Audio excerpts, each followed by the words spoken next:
Hello, welcome to another episode of the Horror Vision Horror Podcast. My name is Sean, And I'm Missy.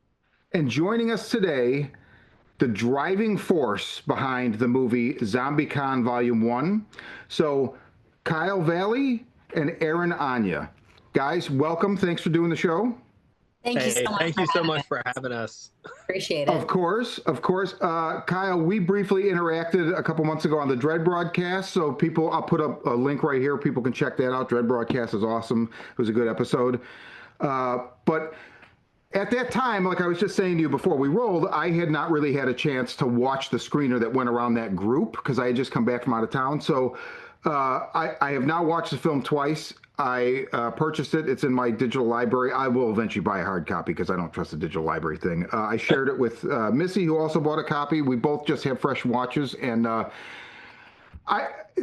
really like. I really like what you guys did, and I just got to go back and say, when I said the driving force, what I didn't notice the first time I watched it, but I watched last night, if you watch the credits to this film, they are all, like, they are literally 96% your names.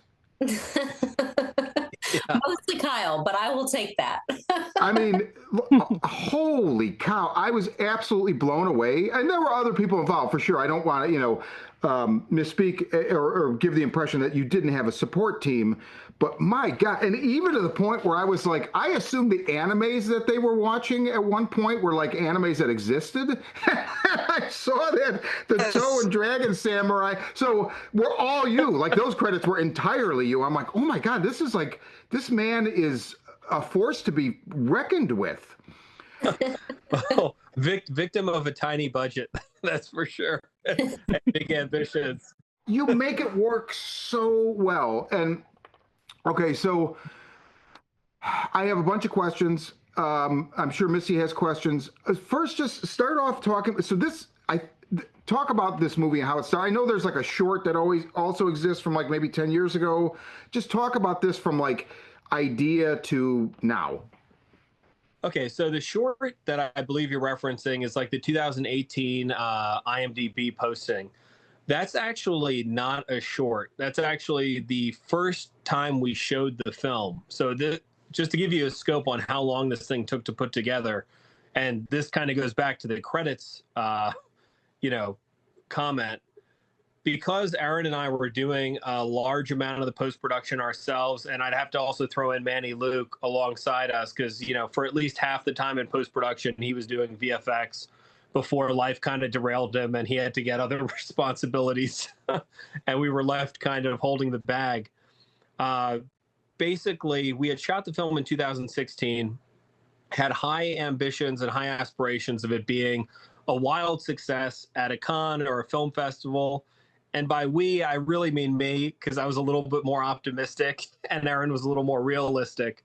So I kind of pushed to put a unfinished version out into the world, send it to a couple film festivals, try to show it at a con or two, really in the hopes that we would have one of those magical fairy tale moments that you've seen, all the Hollywood documentaries where, a giant, like a Kevin Smith thing where like a giant producer sees it. Oh my God, I'm going to pick it up. It's, all of a sudden, boom, all of our dreams come true and all the hard work and the end of it, which I had no idea how to do, will be taken care of for us. Unfortunately, that was not the case. We got it into a couple of film festivals. We won one award, got nominated for a slew of things, showed it at a convention at Los Angeles Comic-Con, I think 2018. And through the course of that process, IMDb, as soon as we won an official award, locked us in as released. Just because it's kind of a giant corporation. That's what they do. There's no kind of detailed oriented changing of their system. And even though the film was still very much in post-production and was not even completed, let alone released, they would not change that. So we kind of ignored it for a couple of years. We kept working in post-production, filming little insert shots. Those animes that you had mentioned previously took me months, if not a year, to complete, like alongside trying to do everything else. So we eventually got, into COVID. We ripped apart the film again because, of course, we had the time to do that. And that seemed like, well, what else are we going to do? We're sitting here. So let's give it a shot. put it all back together, kind of created a basically brand new movie. Everything was retooled, the color correct, the edit, all of the audio was redone, all of the VFX were redone. Obviously, the TV elements were all redone. And we went to go officially get distribution. At that point, the sales agent that we had hooked up with let us know that he loved the film, but there was a glaring problem with the fact that there was an IMDb listing for it at 2018.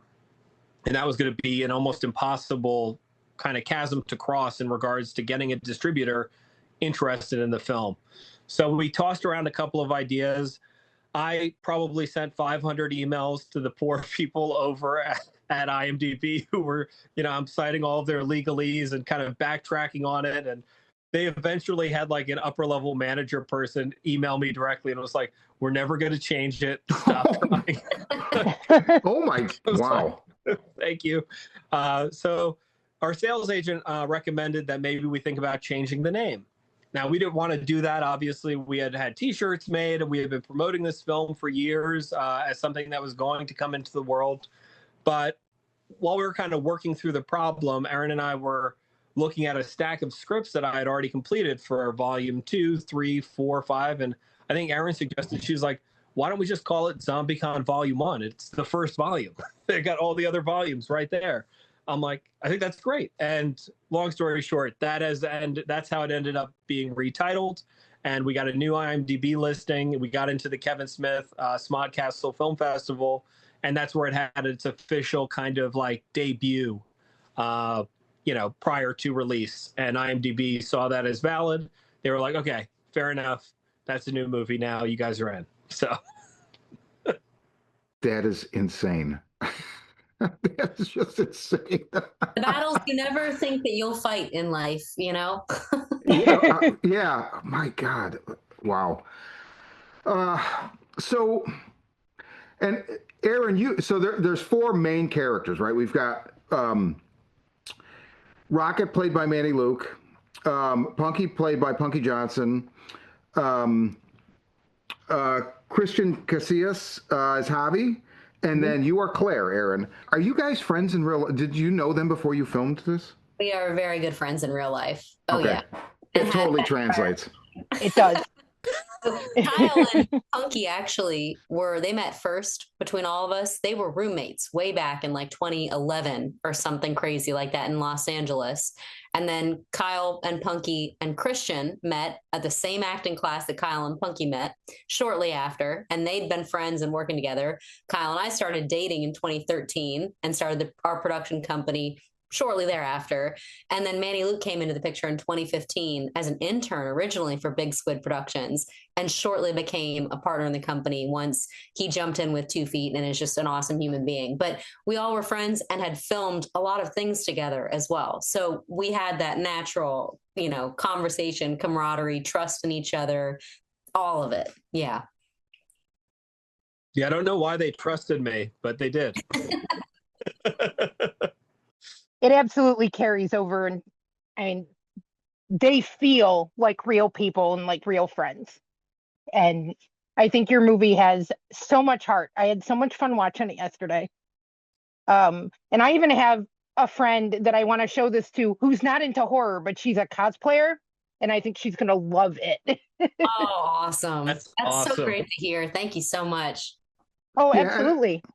I think this is it like transcends genres. I feel like I was trying to think of how I came up with it's got a lot of heart too, because I'm like, this movie, if you're like, oh, it's 40% horror and like Hard Eyes, it's like, oh, 40% horror, 60% rom-com, whatever. This is like, I was like, so this is like, if this is like 40% horror, but the thing that I kept thinking is like, it's 60% heart. It's just, you know what it reminds me of? And I don't know, like, so in 2026, I don't know if this is like a bad thing. So if it is, I apologize. But it reminds me so much of the vibe I got from Joss Whedon's stuff in like 2008, 9, 10, right around there. And I know, like, I don't know exactly what happened. I know he's gone, like he disappeared. But, I think that work still has something that resonates with people. And this definitely reminds me of that. Maybe it's just because it's so steeped in like con culture and cosplay culture. And I don't know. So what is your elevator pitch for this? You know, like how do you give this? And I know that it sucks, but just how do you like if you meet you meet Kevin Smith? Well, you've probably already met him, but in the elevator, and No, he's like, "Oh, you made a movie." I haven't met him yet, but Like, what do you tell people this is in like 30 seconds? well, at the cons that we exhibited at a ton of cons, and the kind of 2-second pitch as you're handing out hundreds of business cards. We actually had I had made a graphic of ninja stars, which were our kind of business cards. We individually cut them That's out. awesome. We hand cut them, hundreds, Yeah. not thousands. Oh, Yeah. wow. But yeah, as you're handing them, you just be like, cosplayers stuck in a zombie apocalypse of anime proportions is like the kind of quick way to Right. summarize basically the entire thing. In terms of like a really finite elevator pitch that I'd go for 30 seconds, it's not something that I don't think I ever got to a point where I felt comfortable with it. So I'll leave that to Erin because it's such a genre bending film. Yeah. It was always very confusing to me. How do I package the hearts and emotions of the characters and explain that this is kind of like an anime OP where there is a mechanic to the world, there's a horror element, but it's really about the characters and kind of their camaraderie and the way that their personalities interact. And the story is about a zombie apocalypse, but it's about the way that their personalities interact with the zombie apocalypse. So as you can see, my elevator pitch, not good. It's more it's more of a I've got more of a long walk through the woods pitch, but I think Erin could probably. Kyle's like the elevator had an emergency stop, and you're stuck in there for a couple hours, and he's probably still going. Like the firemen are prying it open. He's give us another minute. I'm almost there. So I would say a group of 4 cosplayers who are best friends, just trying to do what they love, cosplay their favorite heroes, accidentally trigger a zombie apocalypse in which only the assholes of the world become zombies. And they're in Los Angeles. So obviously, Los Angeles is crumbling and there's no hope.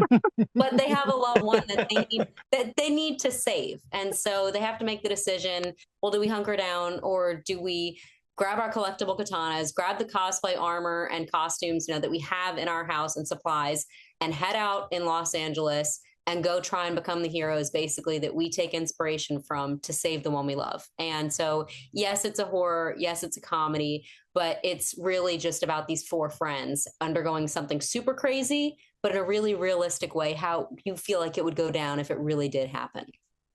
Okay. Yeah, that's great. Yeah. Wow.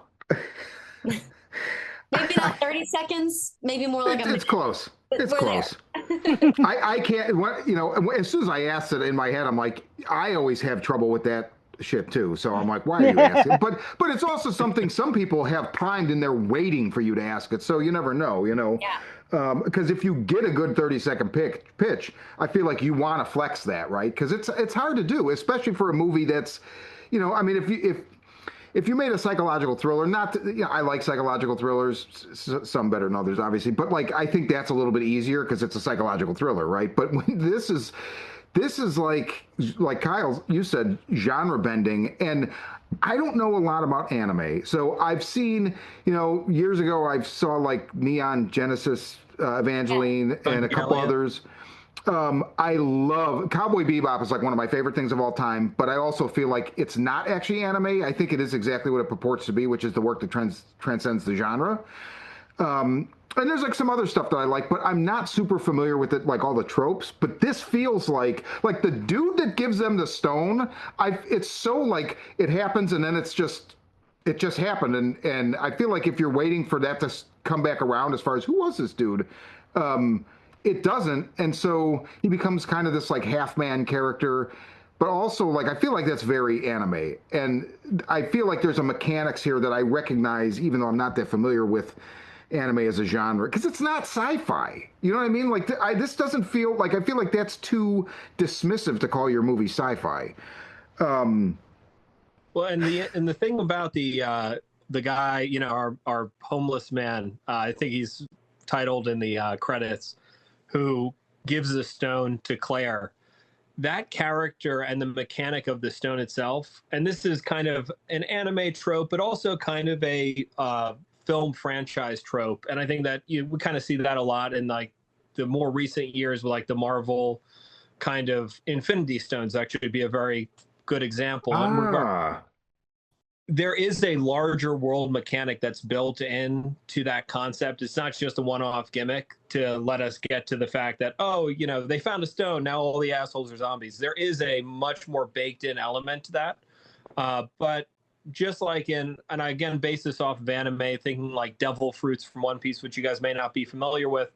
But even though the mechanic is a large part of the world building, it's drip fed through the opening chapters just to kind of build up relevance and kind of steep the viewer in the character's POV and let them experience the finding of this thing through their eyes, as opposed to kind of info dumping and saying, hey, you know, this is what all this is, you know, blah, blah, blah, blah. You'll see more of it later. Here you go. Which, ironically enough, is on the DVD in one of the deleted scenes, but we cut it for time. And I think Aaron was like, you're getting way too in the weeds with this explanation. No one's going to care for the first movie where we just needed to turn the assholes into zombies. But in the next few volumes, it starts to become a more relevant kind of narrative point for what the characters are doing and how they're interacting with the world. I had kind of assumed that that would be the case. And so, you know, obviously, so now I know the volume one, and one of my questions was, please tell me there'll be more volumes. So now we know that. And it did feel like, you know, this was something we'll see more of later. And also, let me just say, like, I appreciate that you did it that way, because I always feel like, I know that that might alienate some people, but I like that, where like, you don't have to hold my hand. Like, I'm good. And also, by the time we get into it with this movie, like the first time through, you kind of forget about that, you know? So then I feel like when we get more movies, it'll just, I don't know, it'll just come together like way more naturally than if you had some big info dump or, you know, some way of like definitively stating, but you'll hear more about that later, you know? So I think that was definitely the way to go. I appreciate hearing that. Yeah, absolutely. It's like we didn't want to and didn't have the time to, and especially without it being a big budget film with stars, like Kyle was kind of alluding to, my opinion was we don't have the time to sit here and explain everything and tie it up with a neat bow in the first one, which was never the plan anyway, because that's the character's journeys, spoiler alert, in the following volumes is trying to uncover what the hell happened and how this started and how they possibly could help change it if possible. It feels very natural and it makes it more immersive. That's awesome. That's awesome. For me, the best movies are ones that I can fully immerse in, and that usually means that there's usually there has to be at least one character that I can connect to strongly, but then I feel like I get to ride the movie along with them and experience it from their point of view, so it hits harder. Like the movies I love the best do that. And this was an immersive, fun ride, and it's genre bending, but I feel like it's also great gateway horror that you could show to somebody younger or somebody who's not super into horror, but maybe is into cosplaying or into the superhero stuff. It's a good bridge. It's still got some splatter, but it's not overly gory that other people couldn't enjoy it. And it's got a real sweet message. It's fun. See, that right there, that should be our elevator pitch. You nailed it. That was awesome. I'm taking notes. Go for it. I mean, the best thing about indies and indie horror is that, like you're saying, oh, we did all this stuff because we didn't have the budget, but that's where you get the most creative stuff. And I think you guys did a great job, and I'm glad this movie's out here, and I'm glad we're talking about it, and I'm going to share it with some of my friends. That's so awesome. Thank you so much. And that means the world to hear. It really does. Thank you. And it definitely flexed all of the creative muscles on all the fronts that you could imagine. The amount of YouTube tutorials that I had to watch just to kind of get the basic rundown of half of the tools that I had to use. I've got probably 100 hours of YouTube watching just from watching tutorials on how to do all this. Just in the beginning for production. Don't even shortchange yourself when it comes to post-production, especially. Just insanity. But that's, I mean, neither of us went to film school. I was an actor since the time I was a kid. Kyle started acting a little bit later, but he was really jumping in. We both did with filmmaking, but he jumped in with both feet with being producer, director, writer, editor, etc. Whereas I'm a producer and like script editor and fill in the holes with whatever needs to be done. But with, you know, not having formal training, it's like you either pay someone to do it or you learn to do it yourself. And so obviously we, for the most part, ended up taking the latter. And it was an absolute blast to animate the Dragon Samurai and the toe. I'd say that's probably some of the most fun I've ever had as like an artist, and like getting to do something that was just, I don't know if I could justify like just spending that much time to do it unless I had a purpose to do it. And that was like an awesome purpose. And it was just a fantastic experience to be able to animate my own little tiny thing. And such an honor that Sean actually was like, oh, this looks like a real anime. Real anime. Yeah. I'll voice every last character of the animes too. I saw that. Really? That's awesome. And so here's what I'm thinking, right? My girlfriend and I are watching the credits, and I'm like, and at some point we were talking, and I look back, I'm like, wait a minute, I back it up, I'm like, holy shit, like, but we get to that, and I'm like, okay, so he must have gone to school for like animation or something, and had these like, you know, he made these, and then oh, I could put that in there, but so you just like learned on the back end, you're like, I'm going to learn how to animate. Yeah, no, I've always kind of been an artist. Like I used to draw a lot in high school and stuff, and it was like an AP art class, and that was always my favorite class. But when I went to college, I went to school for advertising and pre-law, and I was kind of like the worst college student that you could possibly imagine. Just partying way too much, and you know, just getting by in classes and just trying to get, you know, passing grades. Like, wasn't really focused on anything that I should have been, but always wanted to do something with film. But I hadn't really progressed any of those skills. So this was a chance to kind of knock the rust off the wheels and get back into art. And in terms of animation, the only precursor I had to this was the first time I tried to do the animations for the movie, which did not look as good. And they were they were extremely rudimentary in regards to what you saw the final version being. So it's very much a learning as I go process. That is absolutely fascinating. So, but how do you even start? So, like, I'm so much more. I mean, I was already impressed, but like, that is just a level. I mean, obviously, your background as an artist helped, but yeah, man, talk about like Aaron. You said he jumped in like both feet. Like, holy cow, that is 100% true. Like, yeah, and it was like, look, we've got the TVs with the way we filmed it. It's green screen, it's blue screen, and so there needs to be something there. We're not going to pay someone to do an anime, nor can we license it. So someone's got to do it. So one day in post-production, in the midst of like doing 100 other things, Kyle's like, oh yeah, I'm going to start tackling the anime. And I'm like, the anime? He's like, yeah, the anime on the back of the TV. And I'm like, oh God, here we go. And That's he awesome. started with YouTube tutorials, just like with everything else, and finding channels that actually would teach him the things he needed, which is its own search, because YouTube is, you know, a crazy sea of amount of information. And once he found, you know, what he needed to know, just continuing to learn more and more. And like he said, it started rudimentary. I was complimentary, but I was never saying, yeah, I think that that's the final. I was like, yeah, you know, it's coming together. There's something there.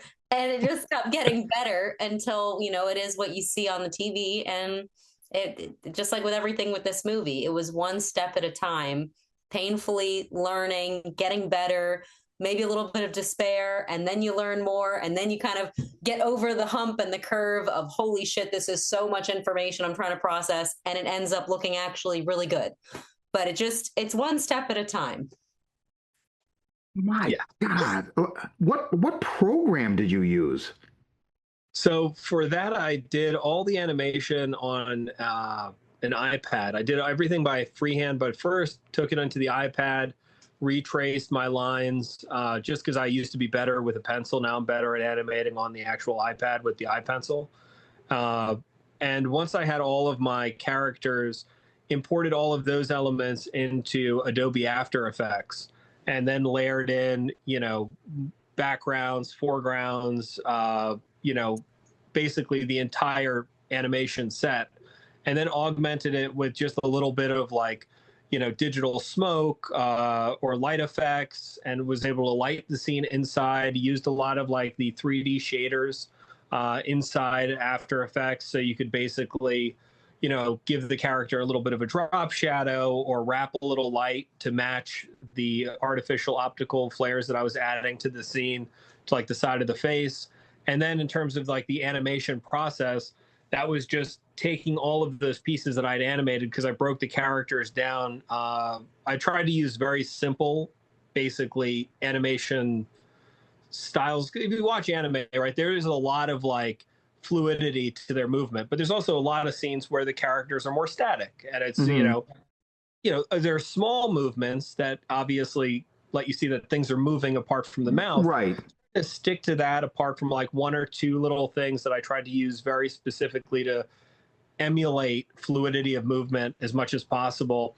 And then by just taking all of those elements and having them separated, I could then reposition things to simulate animation, especially with using just kind of, I forget what effect it was, but something to give it a little bit of motion blur as the arms went down or arms went up, or, something like that. So lots of different things. I don't even know if I remember all of it quite clearly, but yeah. Wow. I was going to ask if the music was also made specifically for the movie, either by you guys or people or. Yeah, so my dad actually did the entire score for the movie, apart from a couple songs that we ended up licensing from a band called Monday's Mona Lisa, which was a Florida local band at the time. They now are actually in Nashville, but he found them, heard their music, thought they had the exact sound that I told him that we were kind of looking for. He wrote the ZombieCON theme song and then had them record it. So they're the ones who sing the ZombieCON theme song. But then there are a couple songs, during that first zombie fight, you hear "Fake It" is the name of the song in the background. And that's actually one of their original songs. But their songs, weirdly, and this is just kind of sometimes this is how it works, I guess, when kind of art converges with right timing. Their music was oddly specifically relevant to the movie, especially in the credits. Since, Sean, you said you watched it, I'm sure you heard the song "Demon" that plays in the credits, which its entire story is actually about a person kind of figuring out, which side of their personality they're going to listen to, and how there's a demon inside them, and kind of. Yes, I remember thinking it was written specifically for the movie. That's right. No, that was just one of their original songs. That was one they happened to have in the background of their catalog after his dad had already found them and licensed a bunch of their songs and had an original song written that they recorded. He then discovered that they also had this other song that hadn't released then. I don't even know if it's out other than ZombieCon, honestly, if you can find it anywhere. But he's like, oh, holy crap, we got to license this one too. And Kyle, we wanted to fit it somewhere in the film because it's so perfect, but it's all about the balance. And it's if there isn't a scene where the words are distracting while the characters are talking, if it doesn't fit there, then it's got to go to the credits. But it is also a great end cap right after, especially the end of the movie, focusing on Rocket's transformation there. Yes, yep. At the moment, having that be, the end feeling you're left with after the ZombieCon song just felt right. Yeah, no, it was a very good luck. It's just total luck on that. And so that leads into, so I absolutely love, there's the whole, the setup, like you said before, Aaron, all the assholes in the world become zombies. And there's the line, this is the worst possible city to be in right now. There are assholes everywhere. I laugh so hard. But oh man, a bunch of questions about that. So, or not a bunch. Let me just streamline. But okay, so so at one point Xander says, because obviously, so they go to face them, assuming they're just mindless, slathering zombies, and he starts talking, right? And he even obviously can control the situation, Xander. And it's like, the bigger the asshole, the bigger the zombie. And then Xander says, we are the pure manifestation of evil, our very own evil. And now that I know there's other movies coming, I'm going to ask this, but I guess maybe you'll be like, watch the next, movie or whatever.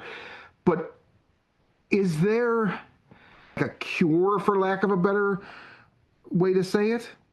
Without giving too much away, I could definitely say that if you watch the kind of psychological change sequence with Rocket, there are a ton of Easter eggs that indicate a lot of what and reasons why it is that Rocket specifically was able to have that transformation, and give you a little bit of like kind of foreshadowing to the furthering elements of like this stone. In regards to it being a cure, like being a scale of, 0 being, totally normal, 1 good person, -1 asshole, et cetera, et cetera, et cetera, and how that has to do with the cure. I would love to go into more details on that because that is totally fleshed out.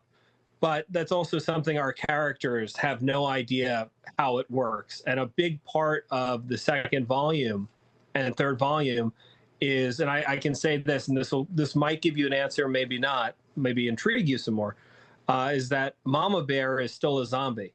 And they have been desperately trying to find a way to remanifest that type of change that allowed Rocket to turn back from a zombie.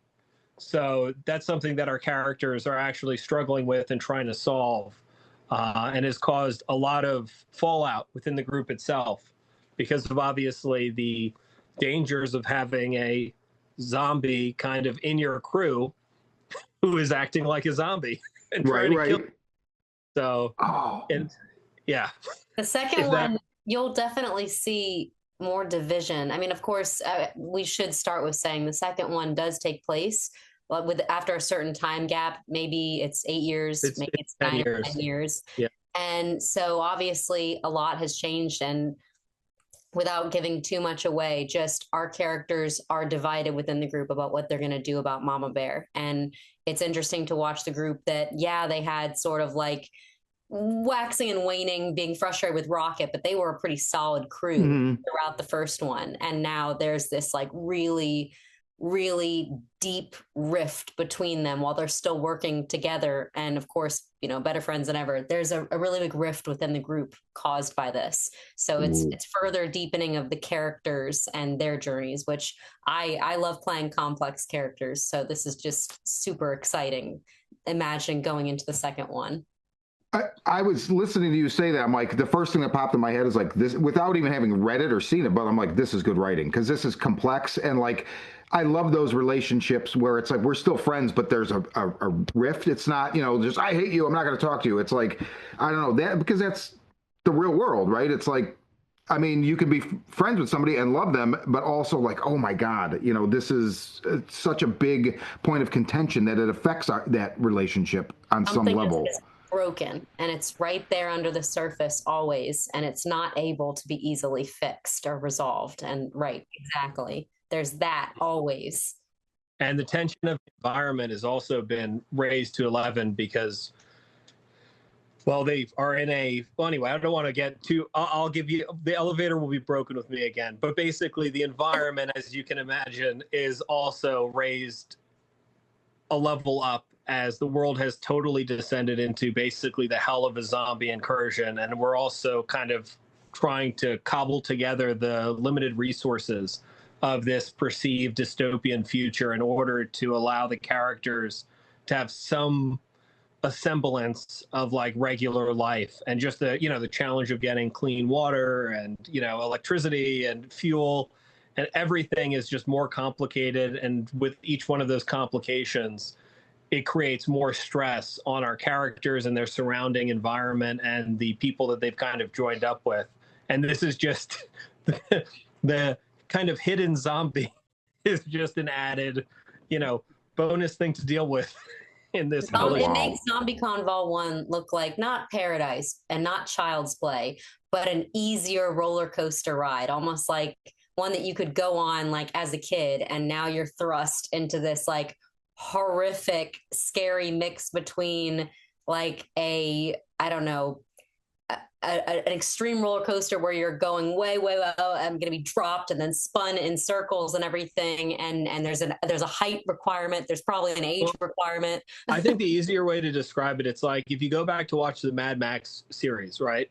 Mad Max 1, right? The initial Mad Max seems almost like paradise compared to like Fury Road. So that type of thing. That makes perfect sense. Yeah, it does. Yeah. So is volume 2 are you already working on? Is it in pre-production?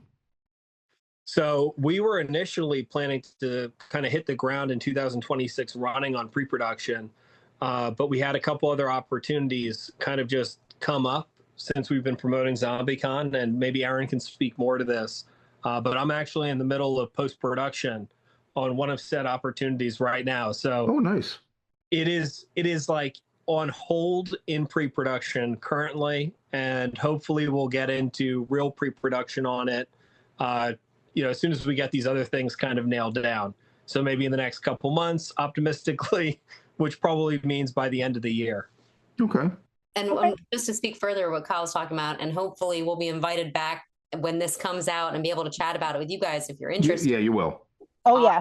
It's a micro horror, so it's a vertical series for Screamify, and it actually was written by the founder of Screamify, Sean Overbeek, and he loved ZombieCon Volume 1. That's available on Screamify. He approached Kyle and I as a part of Big Squid, saying that he loved what we did with ZombieCon and the marketing, and he wanted us to make this vertical series for him. And so they're launching a couple different micro horrors. They should be out in April. So ours should be out by then as well. And I can't give anything away yet because it's being kept kind of under wraps, but I will say that we are the first horror project to shoot in an autonomous vehicle. Ooh, interesting. Yeah, that's kind of the little twist, if you will, there. That's going to be exciting to watch.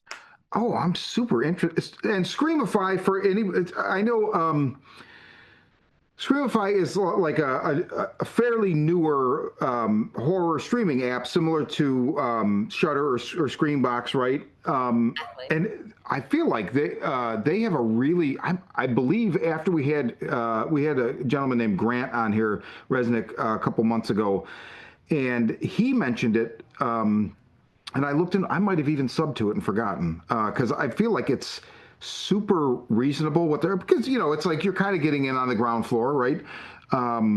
So people can look for that. And so I know you guys have to run soon. What else, like, where can people find you? What else do you want people to know about this, or what you guys are working on, or just anything? Yeah, absolutely. So ZombieCon Movie at ZombieCon Movie is our social media handle across like Instagram, TikTok, YouTube, Facebook, Twitter, or X, you name it. So definitely there you can keep up with anything related to ZombieCon Volume 1, and honestly Big Squid too, because we share all of our info there. Kyle and I run the social media, primarily me, but if you're direct messaging with both of us. So, please feel free to reach out. We love being on the ground. Also, our website, ZombieCon Vol 1, it's the number 1.com.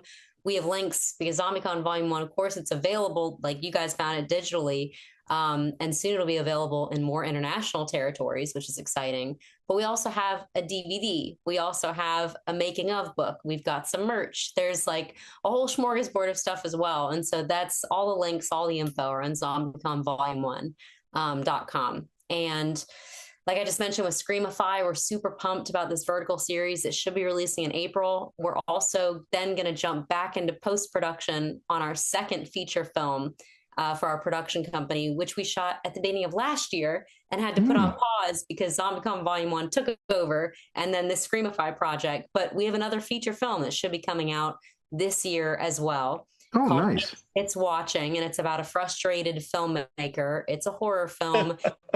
He Kyle plays the frustrated filmmaker. Spoiler alert. But it's more traditional. I went full method on this. Yeah. I really had to live the lifestyle for the last 10 years. Very frustrated filmmaker. It's a more traditional horror bottle film, But just like with ZombieCon, like there's a lot of humor. There's some other elements. It's going to be its own thing. But yeah, we hope that that'll be coming out later this year as well. And then hopefully, like we said, ZombieCon Volume 2 being in pre-production by the end of this year.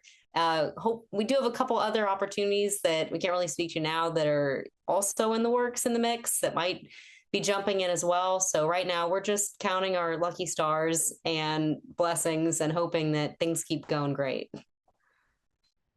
Man, that's so good to hear. Very exciting.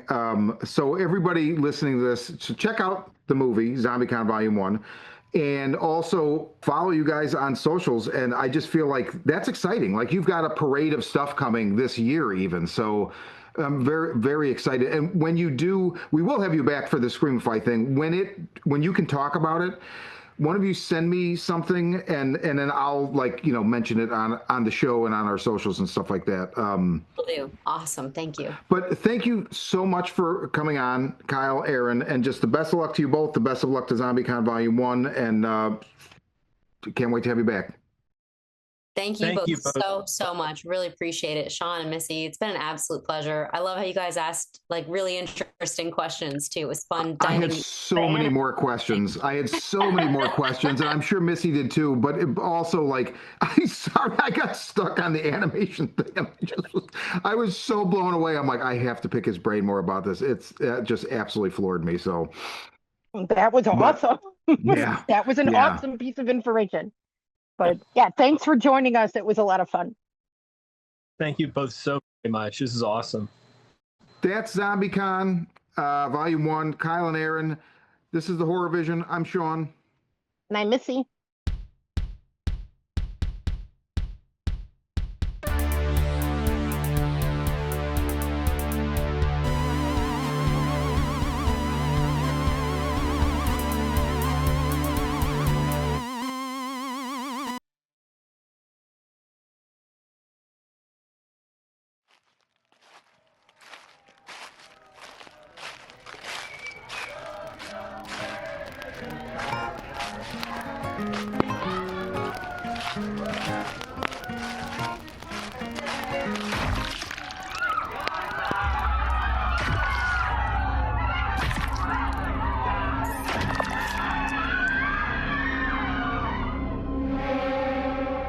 When incoming high school senior Lisa McCready's boyfriend and classmates are brutally murdered at a party in the woods, the quiet suburban community of Sundown Hills transforms into a paranoid nightmare.